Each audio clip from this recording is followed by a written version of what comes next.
ತುಂಬಾ ದೊಡ್ಡ ಮಟ್ಟದಲ್ಲಿ ನಾನು ಕಾರ್ಮಿಕರಿಗೆ, ಕಟ್ಟಡ ಕಾರ್ಮಿಕರಿಗೆ ಏನು ನಾನು ಹೆಲ್ಪ್ ಅನ್ನ ಮಾಡ್ತೀನಿ ಅಂತ ಹೇಳ್ತಾ ಇದ್ದಾರೆ. ಅದೇ ಒಂದು ಯೋಜನೆಯಲ್ಲಿ ತಂದಂತಹ ಕಾರ್ಮಿಕರ ಇಲಾಖೆಯ ಪುಸ್ತಕ ಕಾಣಿಸ್ತಾ ಇದೆ ಮಂಜು, ಇದು ಕರೆಕ್ಟಾಗಿ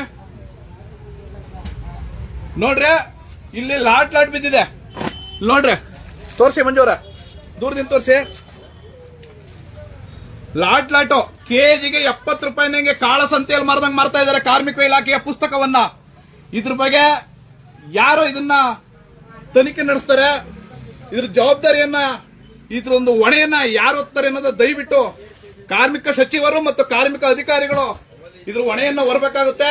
ನೋಡಿ ತೋರಿಸ್ತೀವಿ, ಇಲ್ಲಿ ನೋಡಿ ಲಾಟ್ ಗಟ್ಲೆ ಇದೆಲ್ಲ ಅದನ್ನೇ ನೋಡ್ರಿ, ಇವೆಲ್ಲ ಅದನ್ನೇ.